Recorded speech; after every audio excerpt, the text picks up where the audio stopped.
Howdy, folks. I'm Rebecca Jolly, the Jolly Alchemist, today with a neutrino forecast for Thursday, the 25th of September, 2025. I'm laughing because this is the second time I've recorded this today, and so I don't know how it's going to turn out the second time.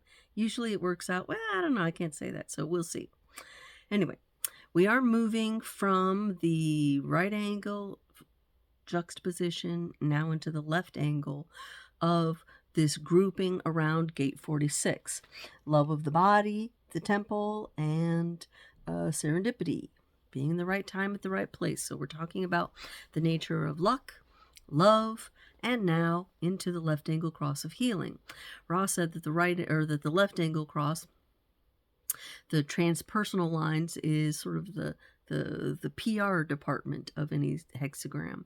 And it kind of makes sense because when we're looking at this fifth line and also in the sixth, you have a much more of an aspect of people are looking on it and they're looking to see something in it. In this fifth line, they're looking to see the highest development of that gate.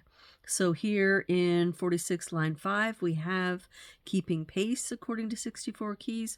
Ra calls it pacing, but in this case, I like keeping pace better because it seems to be more clear in the description, whereas pacing, you might think it's like pacing across a room. No, it's like pacing the race. And it's about being in lockstep with success. So these are people who have a projected success. It's projected on them that they are successful. Now, they can be successful. They have a time period in which to prove that they can be successful. But if they're not, they lose their reputation. And there's also an aspect to this 46 gate about there being something important about who you do it with, not just what you're doing. And I actually have a story about that, specifically because I carry two versions of this gate, not this particular line 5. I have line 3 and line 6, which we'll get to tomorrow. Very much looking forward to that. But the story is about who you do it with as opposed to how you do it. So it's about going to see the bins, which I was talking with a friend about just recently. And, we were talking about digging in the things. And usually when I go to the bins, I'm going with somebody who is very logical, very methodical, they don't really believe in magic. And so you get the things you want, you throw them in a basket, and then at the end, you got to go through every single one and laboriously try to decide, do we really want it? Is it really worth it? Do I have a place for it? Can it be justified? On and on. But it's been a really big contrasting experience to me because the last time I went with my daughter. She had her mojo on. We were doing this magic thing, and we just walked in, and in just a few minutes, we were just like, funk, funk, funk, funk, funk, funk, funk, grabbed a bunch of things out. They were awesome. They were perfect. They were magical. And we walked out, and it was wonderful. Every single thing that we picked up was just like, right on, just boom, just like that.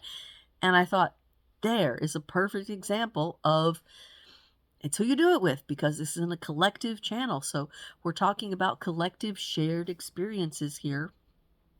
And it really is about that nature of success. Of course, when we're talking about the cross of love, you also have to consider the underpinnings, which it's moved from 15, love of all humanity, and 10, treading of the self, which it was in the right angle cross when we were looking just at the nature of love.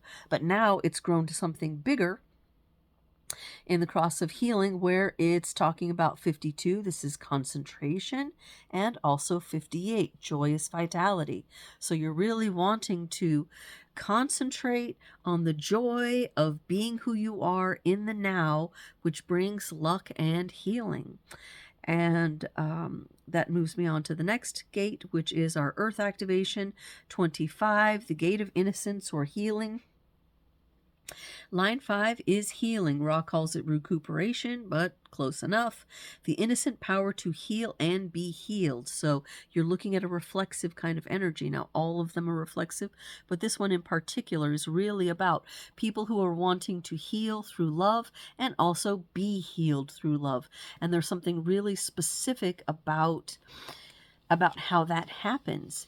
It happens um, yes, by maintaining an innocent nature, but often what will happen is because we're dealing with a gate of projection here, people are projecting on this person that they're the innocent one, they're the successful one, and as soon as that happens, something happens to the innocence. It's not okay anymore.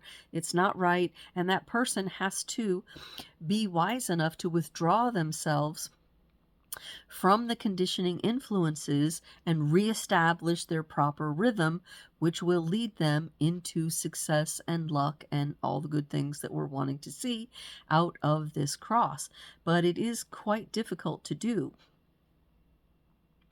Especially when these people themselves are not necessarily, I mean, Ross says they can be dying inside for the love that they want to get from other people, and they can't necessarily. So they end up going to doctors or priests looking for that healing. Now, we're not talking about sexual healing. We're not talking about sexual love. We're not even talking about personal love. We're talking about general love, like generally healing the world, the kind of healing that happens when each of us are authentic in ourselves. Ross says we bring love into the world when we insist on that authenticity. And on the other side of it, when we're living a lie or living what somebody else wants us to be or doing what's socially acceptable rather than what's actually alive inside of us, we're causing dis-ease, we're causing ill health, and we are removing love from the world. So it's very important that these things be done correctly and that we realize, although the people who are carrying the cross of healing, and there's a lot of them, are trying to be loving, it's not necessarily an easy thing for them to carry in themselves. There's the projection field can be a difficult thing for them to bear, but there are a lot of people who have been able to rise above it. However, I think I will give you all those names tomorrow, because today I really want to get into the global energies and how they have shifted, and we're already getting on in time. So let us begin with the moon as the first of our people energies. It starts off in 44, line 4. 44 is right here, heading over to the ego and willpower center from the spleen, and it's about collaboration, or what I call situational awareness, really being aware of the people around you and how they might be useful to get things done and get needs met, all that sort of thing. Line 4 is sincerity, leadership with sincerity and impartiality. So that's cool. Then the moon will be moving to gate 1. This is raw creativity that's happening here in its most yang, outward looking forward, very initiative. And then 43, this gate of inspiration up here. So those of you who have a 23rd activation without the 43, all of a sudden you're going to get the ability to really connect and talk and explain and tell us what you know. Now, what you know might not be right, but it's still your knowing, your personal individual knowing. All right, so then we move to Mercury, which is 48.3. We talked about that yesterday, being isolation, the development of depth as a process, in isolation. Today it moves down. So it's got this shadow on it, which is the anxiety that arises when one is isolated with a great potential for the development of taste and depth. So it's talking about here, this is the third line. So it's bonds made and broken, trying it and it not working and trying something else, learning to do it right by doing it wrong. This development of taste and depth is brought about in isolation. But the shadow of it is when you're in this isolation with this great potential, sometimes you can have anxiety, like, okay, am I going to be able to be deep? We talked in, I think it was a short where I talked about the fears of the splenic system. And for this 48th gate, that fear is of not having the depth, of not, not being able to perform, not being able to give it. So yeah, if you're feeling anxiety, it might be because of this little bit of energy that's in the transit, and it might make you feel better to know everybody's feeling that. So we'll move through it. And it will move through pretty quickly, actually, because the Mercury will move into 48 line 4 in today as well, and that's restructuring for long-term success. So we're talking about the depth that now is wanting to talk to people and do something. It's wanting to actually start being an influence by acting, restructuring. So that's cool. That's good energy. Let's see. Venus is next. And Venus starts off in 40 line 2, which is liberation to shed disrupting qualities. 40, of course, is the bacon bringer, coming here out of the ego willpower center. And it's part of this channel of community, the deal, the bargain. I'll provide and bring resources to you. You feed all the mouths, and you be really nice to me in response. So it's very aware of committing itself and cutting out people that are not going to be asking things that it wants to provide for them. So that's why we have all these themes in the 40th gate of, sort of being brisk, cutting, being freed from them, getting away from them. Yeah. So line 2 is liberation. 3 is avoidance. Like I said, careful consideration to avoid negative forces. And of course, that is specifically forces that are going to ask something of that 40 that it doesn't want to provide. Our Mars energy starts off in 50 line 6. We talked about that yesterday, though. Leadership through maintaining values vigorously. And it will shift to a new gate. So now we're going to start talking about risks. Risk is this gate here in the middle of these 3, heading from the spleen down to the root. This is the channel of challenge, struggle, is it worth it to take the risk? Oh, okay, I'll take the risk, and then I'll struggle to meet that, to make the risk worthwhile. Line 1, preparation. Intuition for effective and detailed preparation. In this case, preparation to take that risk. They want to do their foundational work to make sure that that risk is going to be a good one for them. They're not just willy-nilly taking risks, these people. They become very wise about that whole process of risks because they learn early on, if they're not, it goes to crap. So, yeah. Excuse me. All right, so now we're going to talk about the shift in the global energies. Jupiter shifted today, but Saturn shifted yesterday, and I didn't cover it, forgot it, or somehow it got left, but it's all right. It'll be going on for a long time, so we're going to cover it now. So Jupiter was at 62 line 2. No, line 1 yesterday, and now it moves into 62 line 2, restraint. Discipline necessary for detailed work. So we were moving from foundational detailed work, now we're into natural detailed work. It's still gate 62, facts and figures. We've still got this energetic support for that, so it's good because we have a lot of things in our world that need attention to the facts and figures, and now we have the support, whether or not it's in our individual charts, to be able to do that. Of course, in my case, I do have that energy supporting me all the time, or I never even would have begun this project of transits, because it is almost an overwhelming number of details to process and put in order and make sure I remember to tell all of them and So you're seeing the fact that I have that constant support, and it's not just when it hits the transits.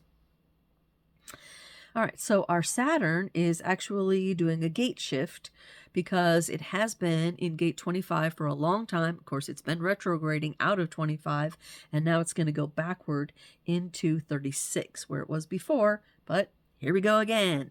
36 being that gate of crisis we love so much. But we know good things arise out of it because that crisis is the beginning of a process of experience that's going to give us wisdom in the end, and also it's going to give us compassion for other people who are experiencing crisis and helping us guide other people who experience crisis, because we all have everything, just not all the time. So we all experience crisis, even if it's not one of our activations. So 36 line 6 is justice, the knowledge that justice will triumph. So it's about knowing that it's okay Crisis is going to end. You're going to get through it, and things are going to come out right. Just stick to it. I have a magnet that says, don't worry if it's not the end. If it's not okay, it'll be okay in the end. If it's not okay, it's not the end. There you go. That was what it was. So yeah, it's kind of that kind of energy. And so this shifts the global picture from being about a lot of innocent healing, because we had 25 twice. Now we're going to have that 25 only once. And we still have the now, and we have a bit of a crisis. Oh, it even has a down arrow, so we got to cover that, the crisis. The down arrow is the sorrow and cynicism that comes with seeing that nothing one does can avoid crisis. And I was having a conversation with someone about that as well, how the purpose that crisis serves in some kinds of terms, how sometimes crisis is a necessary thing because it helps us to see contrast. And if we don't see it from a little bit of crisis, then we're going to have a big crisis to show us contrast. And especially when we're looking at the political scene, I think things have devolved so far that we need a high degree of contrast for some people to be able to actually see what's going on. So the contrast is just getting bigger and bigger and bigger. The ridiculousness is getting more and more and more, until eventually, hopefully, everyone will be able to see, okay, you know what? This system is not working. It is not working. It's not working for anyone. It's so broken. We do need to fix it. We need to start new cycles, do new things, and whether it's about getting rid of the very old white men who were still trying to hold on to the way the old past was, or just people who are afraid of change and not ready for new things coming because, I get it, it's unknown, it's fearful, still. We're in this huge shift, this huge transition. We must go forward into the future with courage. Yeah, that's one of our spider legs. And trusting in ourselves and starting new processes, new beginnings. That's all we got. We can't hold on to the old. It's breaking, it's dying, it's going away. So this is what we're faced with. We could die, we could kill the whole planet, but I'm not ready to do that. I think we can fix this. I think we can do it. But we do have to pull together. And the divisive stuff is not working. But, so it's about contrast. And we're seeing that on the global scale. So there it is. All right. So we see on one side the crisis, the holding on to tradition. Yes, in both of those 6-line themes. And then on the other side, it's like, get into the details. Look into and contemplate the healing that needs to be done now. And that's keynoting the global energy. You can see it everywhere. Watch the news if you want to. I don't. But there you will see those energies clashing. There are no internal connections being made in the transit today, so it's just about what it connects with us. And I'm getting ready to make a video to help people who are confused by these stacks of numbers, how you can actually learn better from watching the transit videos. I had this great idea about this yesterday. So the song for today, it's not specifically about healing and success and that sort of thing, but it's less the lyrics, which I'm usually looking for, a lyric driven thing, and more just the feeling, just like, golly, I'm gonna cry over it. A feeling. It's a feeling. It's called Pachamama by Beautiful Chorus. Mama, I'm coming home to the place that I belong, where healing is, where things will all be okay. It's gonna happen. We're gonna get there. It's gonna be all right. Hang in there. The healing is in process. We will have success. So it's there. It's just not so much lyrically there as it is in that feeling of deep love and support and coming home to mama where the healing is. So that's one of my favorite songs, just all around. When I'm feeling down or things are hard for me, that song really heals me. So maybe that's why it needed to be the song. So anyway, tomorrow we'll talk about the people. And we'll talk about line 6. Very exciting. I'm so thrilled because I carried that one. So until tomorrow, ciao.